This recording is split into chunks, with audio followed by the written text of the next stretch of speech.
Salut les amis, coucou les petits loups. De quoi avons-nous besoin? Je pense que ce sera l'ultime et dernière vidéo concernant le conseil d'achat. De quoi avons-nous besoin? D'une technologie encore plus pointue?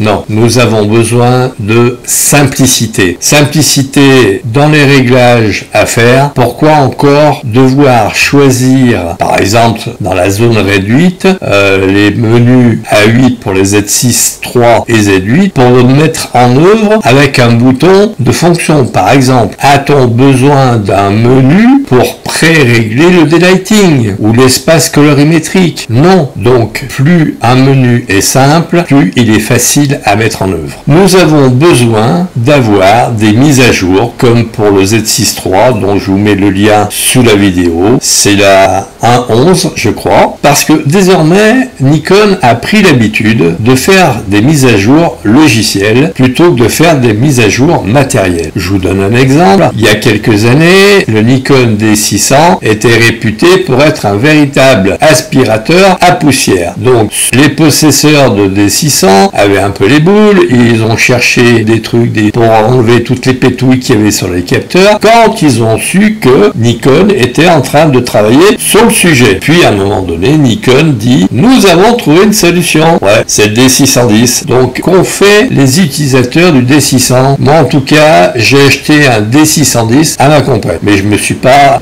fendu d'un D600 et on sait pourquoi. Pour choisir son objectif, il en va un peu de même. Ceux qui courent après le mieux se sont fait zoubiler avec la sortie des 35 et 50 mm f1.4. Pourquoi? Eh bien tout simplement parce que Dixit Nikon, les 50 et 35 1.8 sont meilleurs et d'ailleurs ils sont plus chers que les f1.4. Pour une fois, la qualité optique prévaut sur l'ouverture et d'autant que les 50 1.8 et 35 1.8 sont des S, donc la catégorie supérieure des optiques Nikon. Alors l'aberration pour moi la plus complète, c'est le 58 mm Noct qui ouvre à 0,95 et qui coûte la bagatelle de 9 399 €.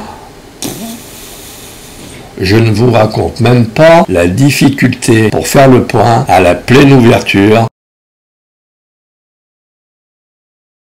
même avec un capteur digne des Z8 et Z9, équipé de l'X-Pit 7. Nous avons vu dans les dernières vidéos que j'ai publiées les capteurs, puis les objectifs. De quoi avons-nous besoin? De plus de technologie, compliquée à mettre en œuvre, ou de simplicité? Honnêtement, que préféreriez-vous? Avoir un menu où on vous dit vous mettez en œuvre ça, ça, ça, ça, point. Et là vous êtes au top. Par exemple, le menu A8 des Z6 et Z8, c'est zone réduite de l'autofocus que l'on doit mettre en œuvre avec un bouton de fonction. Pourquoi ne pas le mettre en fonction de suite? Le mode 3D devrait être un réglage de base, comme le RAW, l'espace colorimétrique d'Adobe, rouge, vert, bleu, ou encore le daylighting par exemple. À cause de la complexité des réglages à effectuer, je suis passé à côté d'un réglage plus pointu pendant quasiment un an. Autofocus plus performant que je n'ai pas eu pendant un an. Je sais que les influenceurs adorent quand il y a de plus en plus de possibilités de réglage dans nos boîtiers. Mais quand même, il ne faut pas oublier que 80% des photographes n'aiment pas la technologie. Ce qu'ils veulent mettre en œuvre, c'est leur appareil photo numérique et clic-clac Kodak. Est-ce que vous avez réfléchi à la chance que nous avons d'avoir ce suivi 3D? Il y a 5 ans, on n'en rêvait même pas. On avait un autofocus normal qui rendait déjà bien des services. Parce que faire la mise au point à la main ou faire la mise au point avec un autofocus performant, il n'y a pas photo si je puis dire. Est-ce que parmi vous, il y en a qui ont connu l'Olympus 707 il y a 39 ans de cela? L'autofocus était si lent